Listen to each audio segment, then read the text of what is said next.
नमस्कार दोस्तों, मेरा नाम है पंकज दुबे और आज हम बात करने वाले हैं दोस्तों मोदी जी के बारे में। दोस्तों यहाँ पे आप देख सकते हो महाराष्ट्र के सीएम देवेंद्र फडणवीस ने ये बोला कि 2029 में मोदी जी वापस से पीएम बनने वाले हैं।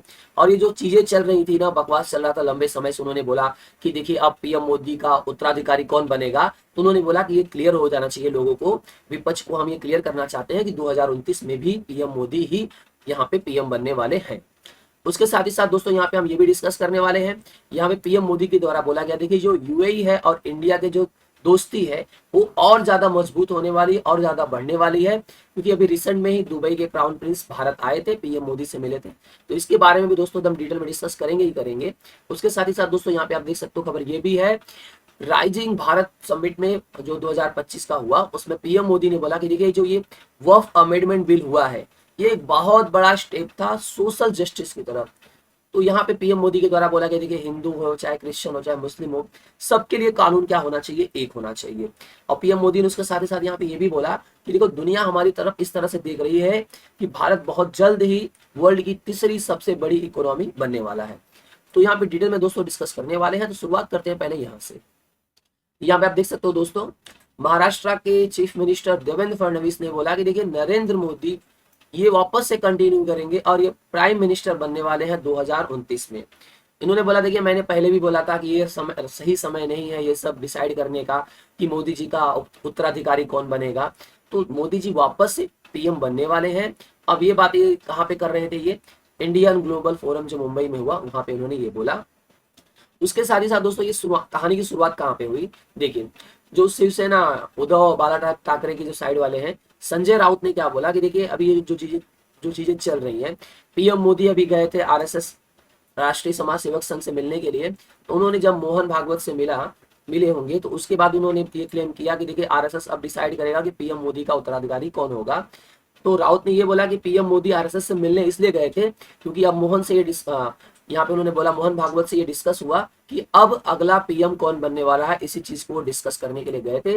राउत ने ये भी बोला कि देखिए पीएम मोदी को बुलाया गया था, उन्होंने आरएसएस हेडक्वार्टर को गए थे मार्च 30 को।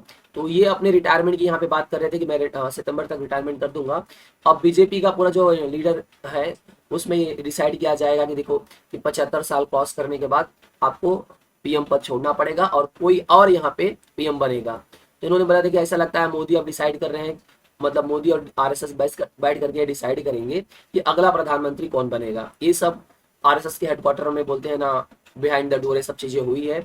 और ये इंडिकेशन है कि जल्द ही कोई एक लीडर संघ डिसाइड करेगा कि अब कौन नया पीएम बनेगा, और वो लीडर हो सकता है महाराष्ट्र से, मतलब ये नितिन गडकरी की तरफ उंगली कर रहे थे। तो ये सब चीजें तो यहाँ पे राउत ने बोला। तो वहां पे देवेंद्र फडणवीस ने यह क्लियर किया कि देखिए हमारे कल्चर में जब तक पिताजी जिंदा होते हैं तो एक उत्तराधिकारी के बारे में बात नहीं की जाती है, ये कल्चर तो मुगल का है। ये सब चीजें दोस्तों यहाँ पे हुई। अब बात कर लेते हैं दोस्तों यहाँ पे, अब यूएई और इंडिया के बारे में डिस्कस कर लेते हैं दोस्तों। यहाँ पे आप देख सकते हो Sheikh Hamdan bin Mohammed, crown prince of Dubai and deputy prime minister of and minister of defence of united UAE के, ये भाई साहब इन्होंने प्रशंसा की भारत की, ये भारत में आए और ये बताया गया कि देखिए इंडिया और यूएई के जो रिश्ते हैं वो बहुत मजबूत होने वाले हैं। जैसे ही इन्होंने पीएम मोदी के साथ मुलाकात की न्यू दिल्ली में, यहाँ पे देखिए पीएम मोदी के द्वारा बोला गया देखिए कि एक बहुत ही बढ़िया मीटिंग थी पीएम मोदी के साथ में उनकी। और उन्होंने बोला कि देखिए हम जो कन्वर्सेशन हुई है उससे ये क्लियर कर रहे हैं कि आने वाले समय में यूएई और इंडिया के जो रिलेशन और मजबूत किए जाएंगे और वो रिलेशन बनाए जाएंगे ट्रस्ट पे, शेप्ड बाय हिस्ट्री, जिसमें history driven by shared vision of culture, create opportunity, innovation and lasting prosperity, मतलब बहुत सारी चीजें यहाँ पे डिस्कस की गई है। तो ओवरऑल यहाँ पे बताया जा रहा है कि यूएई और भारत के रिश्ते बहुत जल्दी मजबूत होंगे। अब डिस्कस कर लेते हैं दोस्तों वक्फ अमेंडमेंट बिल पर। तो यहाँ पे पीएम मोदी ने बोला कि देखिए जो वक्फ अमेंडमेंट बिल हुआ है एक बहुत बड़ा स्टेप है सोशल जस्टिस को, मतलब अब सबको न्याय मिलेगा, चाहे वो हिंदू हो चाहे मुस्लिम हो या चाहे क्रिश्चियन हो। अब ऐसा नहीं होगा कि मुस्लिमों के लिए एक अलग ही कानून होगा कि वो किसी भी प्रॉपर्टी पे दावा ठोक देंगे कि ये प्रॉपर्टी हमारी है, तो आप ना सुप्रीम कोर्ट जा सकते हो ना हाई कोर्ट जा सकते हो। अब ऐसा कुछ सिचुएशन नहीं रहेगा। अगर आपने कोई प्रॉपर्टी पे क्लेमिंग किया है तो उसकी प्रॉपर जांच होगी और उसका रजिस्ट्रेशन भी कराया जाएगा। तो पीएम मोदी ने यहाँ पे कांग्रेस के ऊपर हमला बोला कि देखिए कांग्रेस इस तरह की पॉलिटिक्स कर रही थी, अब वो पॉलिटिक्स कांग्रेस की पूरी तरह से खत्म हो गई है। देखिए यहाँ पे पीएम मोदी ने बोला कि अब जो अधिकार है गरीब मुस्लिम का, वीमेंस का, चिल्ड्रंस का, अब वो सुरक्षित हो जाएंगे। अब एक नया वक्फ लॉ बनने वाला है यहाँ पे, मतलब बनने वाला, क्या मतलब बन गया।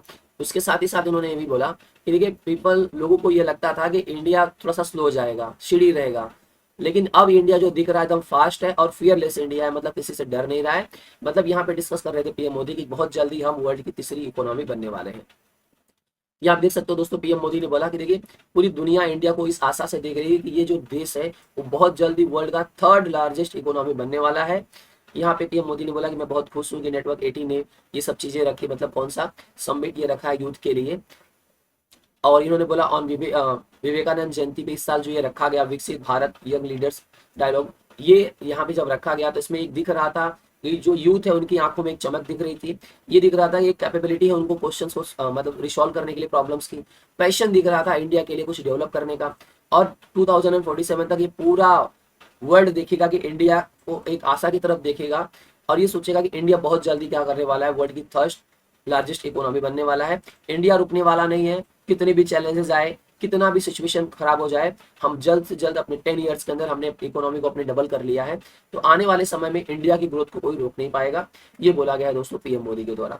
दोस्तों अगर वीडियो पसंद आया होगा तो वीडियो को लाइक करके हमारे चैनल को सब्सक्राइब कर लीजिएगा and thank you so much for watching this video.